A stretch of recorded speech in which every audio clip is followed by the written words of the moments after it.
मध्य प्रदेश के भोपाल में राष्ट्रीय स्वयंसेवक संघ द्वारा आयोजित महिलाओं पर केंद्रित एक कार्यक्रम में आरएसएस के सर संघ चालक मोहन भागवत ने लव जिहाद को रोकने को लेकर खुलकर बात की। इस दौरान उन्होंने कहा कि लव जिहाद पर रोकथाम की शुरुआत परिवार और घरों से होनी चाहिए। मोहन भागवत ने कहा कि जब घर और परिवार में नियमित बातचीत होगी तो ऐसी समस्याओं पर स्वतः अंकुश लग जाएगा।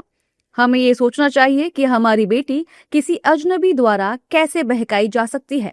जब परिवार में नियमित संवाद होता है तो धर्म, संस्कृति और परंपरा के प्रति सम्मान स्वाभाविक रूप से विकसित हो जाता है।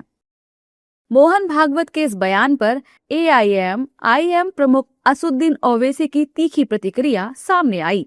महाराष्ट्र के अमरावती में एक प्रेस कॉन्फ्रेंस को संबोधित करते हुए ओवैसी ने आरएसएस पर हमला बोलते हुए लव जिहाद के आंकड़ों को संसद में पेश करने की मांग की है। इस दौरान उन्होंने कहा कि अगर देश में लव जिहाद हो रहा है तो संसद में इसके बारे में डेटा क्यों नहीं पेश किया जा रहा है। लव जिहाद को लेकर बीजेपी कई तरह के दावे कर रही है।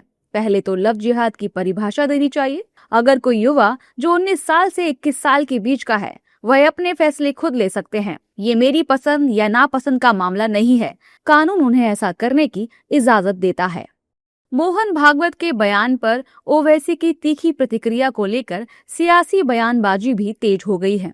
बीजेपी और इसके सहयोगी दलों के नेताओं ने इस पर कड़ी प्रतिक्रिया देते हुए ओवैसी को करारा जवाब दिया है। इस दौरान उन्होंने कहा कि मोहन भागवत ने बिल्कुल सही कहा है और ओवैसी की हैसियत नहीं है कि वो संघ प्रमुख से सवाल पूछ सकें। देखिए, ओवैसी की ना तो नैतिक ना राजनीतिक हैसियत है कि वो आरएसएस प्रमुख मोहन भागवत जी से प्रश्न करें। उनके प्रश्न का जवाब हम ही दे देते हैं। लव जिहाद तभी होता है जब कोई मुस्लिम या कोई दूसरे धर्म का युवक जो है वो हिंदू लड़कियों को भोले भाले तरीके से फंसाता है और नाम ऐसा रखता है जिससे हिंदू नाम होने का उद्बोधन हो। और जहां तक भारतीय जनता पार्टी के नेताओं की शादी की बात है तो साहब, प्रेम विवाह और लव जिहाद में अंतर होता है। जहां लोगों को अपने धर्म का पालन करने की पूरी छूट होती है। जितने हमारे बड़े नेताओं में 2-3 उदाहरण है जिन्होंने शादियां की दूसरे धर्मों में, तो उन्होंने अपने जो पत्नियां हैं उनको अपने धर्म को मानने का पूरा छूट देकर रखा। लव जिहाद तो तब होता है जब आप शादी करके उसके दूसरे दिन से ही अपनी पत्नी को धार्मिक परिवर्तन के लिए प्रेशर बनाते हैं। Mr. Owaisi, love jihad is when a boy fools a girl, traps her into matrimony and misuses her and her objectively, as well as the institute of marriage is compromised. And there you try to suggest that two consenting adults who are of different backgrounds should not be married in wedlock. Who has said that? You can be married to a different culture. That is the beauty of unity and diversity,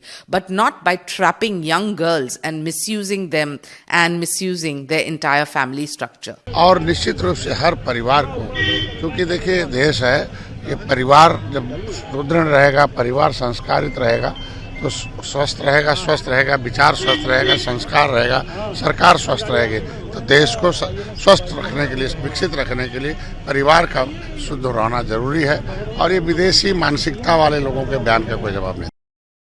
love जिहाद को लेकर देश में अब सियासी पारा high होता नजर आ रहा है। सरसंघ चालक मोहन भागवत के बयान के बाद ओवैसी के बयान ने सियासी गर्मी बढ़ा दी है। लव जिहाद को लेकर आरएसएस कार्यकर्ता पहले भी सड़कों पर उतर चुके हैं। ऐसे में ओवैसी के बयान के बाद देश में माहौल गर्मा सकता है।